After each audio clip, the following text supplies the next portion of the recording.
Okay, so here we go. Hello everybody, welcome back to the channel. Hopefully you're all having amazing creative days. Today we're gonna be talking about life post-joystick. What is it like shooting with the EOS R when it has no joystick, especially for those of us who are used to using the joystick?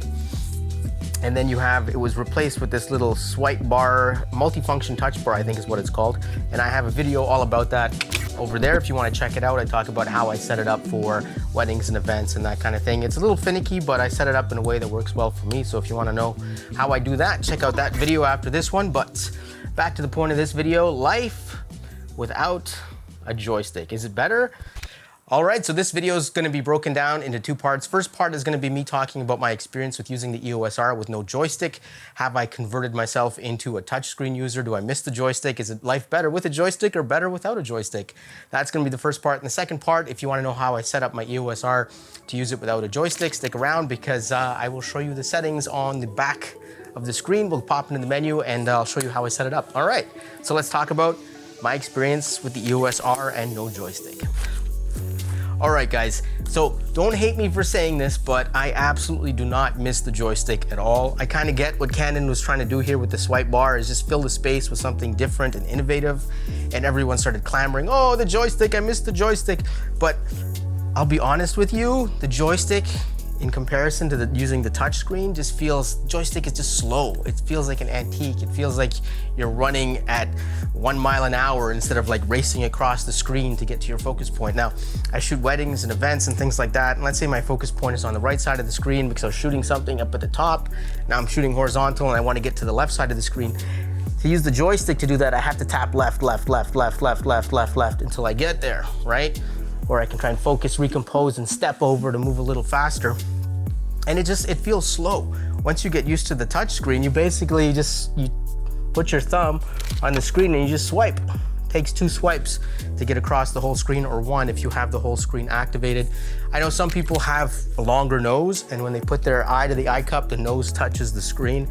So you can actually set it so half the screen is a touchpad and the other half of the screen is off. And you can set different areas depending on what you want to do. I'll show you in the menu settings after this, but it's super fast, super responsive. Canon touchscreens are incredible.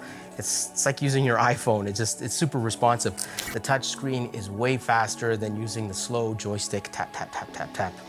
Once you get used to it, I even have an EOS R5 and I use the back screen to move my focus point around as well because it's faster. Who wants to move slow? I mean, you want to get the shot, you want to get the shot, you want to get the shot, right? Especially if you're shooting a wedding, you don't get a second chance. You can't be like, oh, hold on.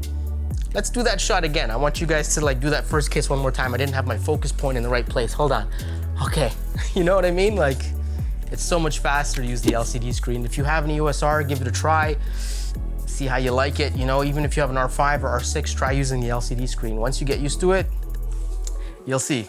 It's so much faster. Okay, so now let's jump into the menu and I'll show you how to set that up.